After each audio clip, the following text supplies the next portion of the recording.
Assalamualaikum warahmatullahi wabarakatuh. Perkenalkan, nama saya Suroni Prasetyo, kelas 10 TLA.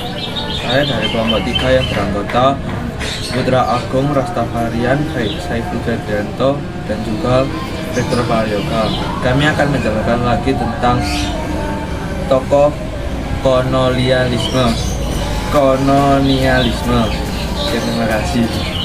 1807 sampai 1811. Pada 28 Januari 1807, Daendels diangkat menjadi Gubernur Jenderal Hindia Belanda. Tugas utamanya adalah mempertahankan Pulau Jawa agar tidak jatuh ke tangan Inggris. Sedangkan tugas keduanya adalah memperbaiki keadaan tanah jajahan di Indonesia guna mempertahankan Pulau Jawa. Dan serangan Inggris, Daendels mengambil langkah-langkah berikut. 1. Membuat jalan raya dan anyar panarukan. 2. Membuat benteng pertahanan. 3. Mendirikan pangkalan laut yang ada di Merak dan Ujung Kulon. 4. Membangun pabrik senjata di wilayah Semarang dan Surabaya. Semua kebijakan di atas dilakukan dengan sistem kerja rodi tanpa bayaran sedikitpun. Kebijakan Daendels di bidang pemerintahan diantaranya: 1. Membagi Pulau Jawa menjadi 9 prefektur dengan tujuan mempermudah administrasi pemerintahan.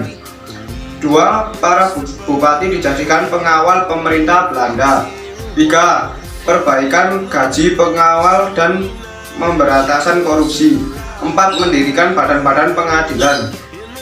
Sikap Daendels yang diktator tidak hanya menimbulkan kemarahan rakyat, tapi juga orang-orang Belanda. Akibatnya, pada tahun 1811, Raja Lord Louis Bonaparte memanggil Daendels kembali ke Belanda. Ia digantikan oleh John William Johnson. Sekian dari kami. Assalamualaikum warahmatullahi wabarakatuh. Assalamualaikum warahmatullahi wabarakatuh. Saya Saiful Febrianto dari kelas XTLA. Saya akan menjelaskan kembali tentang masa John William Johnson. Johnson ternyata berbeda dengan Daendels. Dia lemah dan kurang cakap.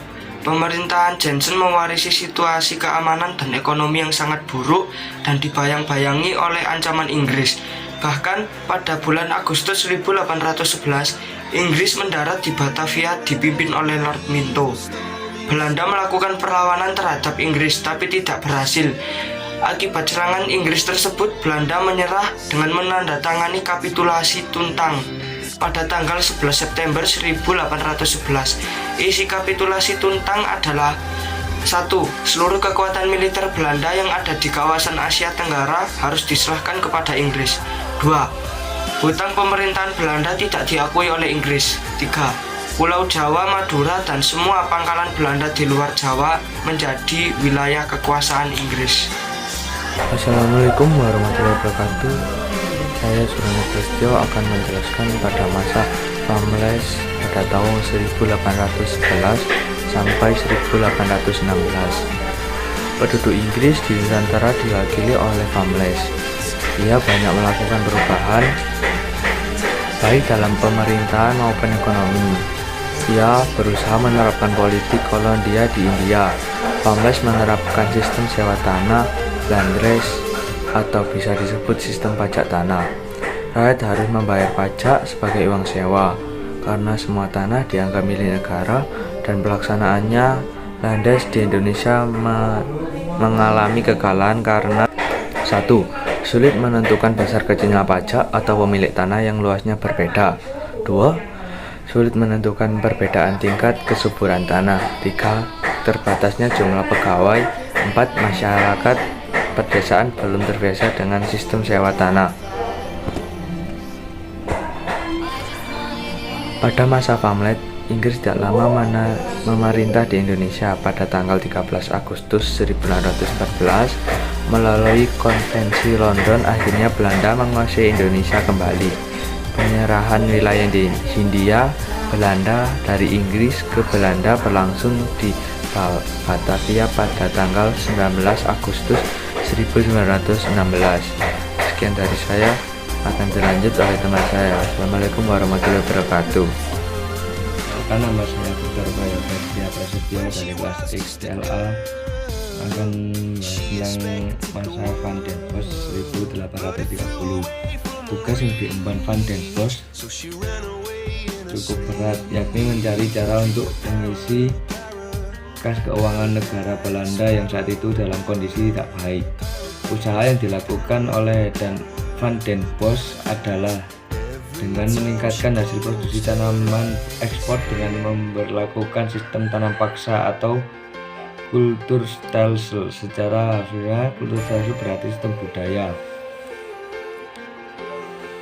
Oleh bangsa Indonesia, sistem ini sering disebut tanam paksa karena dalam praktiknya rakyat dipaksa menanam tanaman-tanaman ekspor yang hasilnya dijual kepada Belanda. Berikut adalah kebijakan-kebijakan dasar Kulturstelsel. 1. Produk desa wajib menyediakan 1/5 atau lebih tanahnya untuk ditanami tanaman ekspor, khususnya kopi, tebu, dan nila.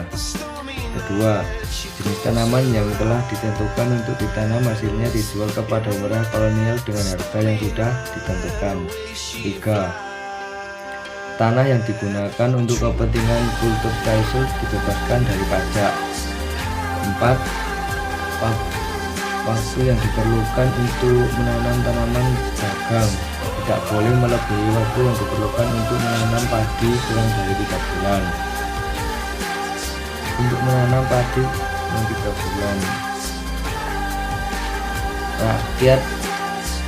Kelima, rakyat yang tidak memiliki tanah pertanian menggantinya dengan bekerja di tanah-tanah pertanian dan pabrik pengolahan hasil pertanian milik pemerintah selama 66 hari atau 1/3 dari tahun yang berjalan. 6. Kelebihan hasil produksi pertanian dari ketentuan akan dikembalikan kepada rakyat. 7. Gagal panen yang bukan disebut karena kesalahan petani, misalnya karena bencana alam atau serangan hama, akan ditanggung pemerintah kolonial.